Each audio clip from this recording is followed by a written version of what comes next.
He was the first man Donald Trump called when he thought about running for president for the first time. Without his blessing, Trump's ambition might have remained just an idea.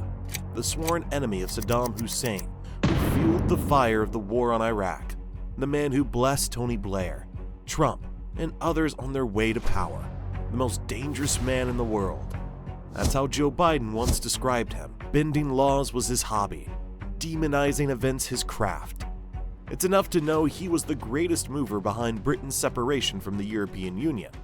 Imagine that, Britain, a nation of centuries-old institutions, bent by the will of one man. But wait, Britain wasn't alone. In 2007, former Australian Prime Minister John Howard walked out of Murdoch's office in tears. Murdoch had refused to support him in the elections, and that meeting alone was enough for Howard to know he had lost even before the race began. Rupert Murdoch, the most powerful media emperor in the world. If there were ever a hidden government of this world, Murdoch would surely be one of its most powerful members, the emperor of media who devoured 4 continents. But how did Murdoch rise to such terrifying levels of influence?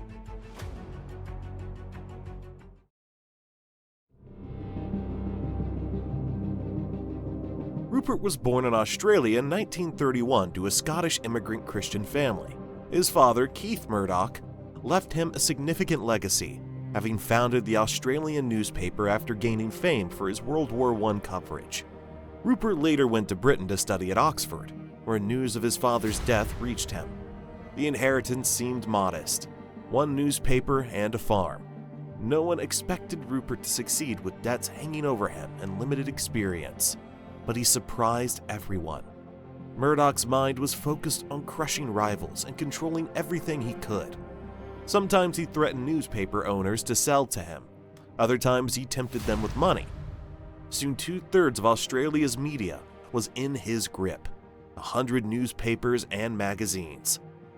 This is where he began to reshape Australia and bend its laws.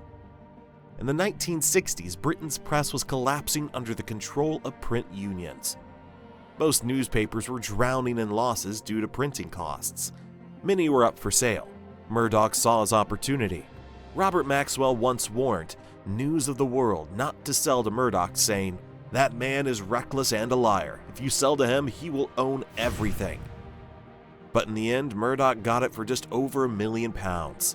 Then came the Times for £45 million. The Sun and many others soon. Nearly half of Britain's newspapers were his.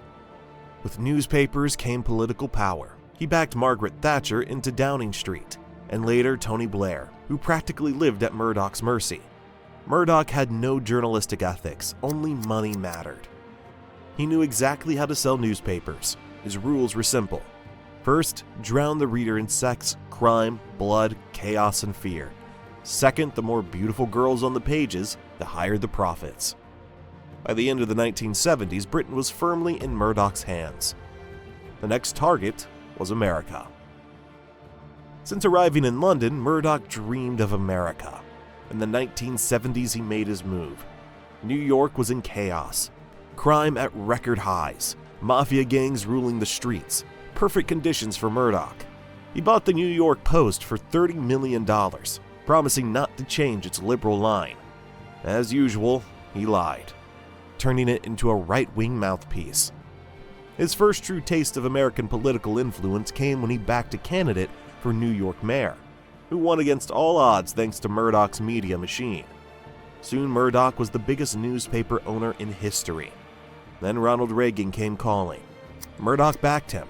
Reagan won, and in return, Reagan rewrote laws for Murdoch. The U.S. law forbade foreigners from owning multiple TV stations, or both the newspaper and a TV channel. But Reagan made Murdoch a citizen and gave him exemptions. Murdoch repaid the favor by buying TV stations worth billions and acquiring Hollywood's Fox Studios. Fox was born, along with Fox Sports and, most significantly, Fox News, the political monster that dominated cable ratings. By the 1990s, Murdoch owned 132 newspapers, Fox, Sky, 12 TV stations, and publishing houses. He ruled media in the US and Britain alike. But debt haunted him. In 1990, the Gulf War and Wall Street crash pushed his debts to $3 billion. He needed saving. And salvation came from an unexpected place, the Arab world. Saudi Prince Al-Walid bin Talal, introduced by producer Tariq Ammar, invested heavily in News Corp. It revived Murdoch's empire, with rumors swirling of joint ventures like Rotana. September 11, 2001 gave Murdoch his greatest stage. Fox News and his newspapers relentlessly linked the attacks to Iraq, pushing George W. Bush toward war. Murdoch's media machine didn't just report the Iraq invasion, it created it. Presenters even dressed in military uniforms, fanning flames of patriotism until Baghdad fell. His empire expanded into Asia, buying stations in India and China.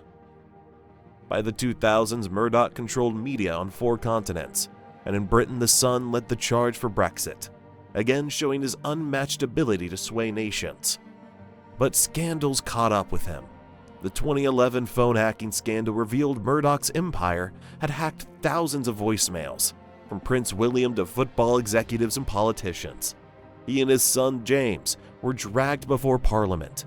Murdoch threw employees under the bus, paid settlements, and walked away, damaged but still standing. And then came Trump. Though Murdoch considered him a fool, their relationship grew strong. Trump couldn't move without Murdoch's support. He was the first man Trump met when considering a run. During Trump's presidency, Fox News acted like his press office. And when Trump lost in 2020, Fox's coverage stoked protests that stormed the Capitol. Once again, Murdoch had lit the match. In 2018, Murdoch sold much of Fox to Disney for $71 billion. At 86, many thought he would retire, but no. Even at 94, Rupert Murdoch remains a looming force, still backing Trump, still pulling strings, yet he is haunted. He knows when he dies, his empire will likely collapse. He doesn't trust his children, though he formally handed control to his son Lachlan. Murdoch's paranoia won't let it go. The world, too, wonders. Will another Murdoch rise, or will the empire finally crumble? Rupert Murdoch turned media into a weapon, politics into a game, and nations into puppets. If there's a hidden government behind our world, Rupert Murdoch has long been its shadow emperor.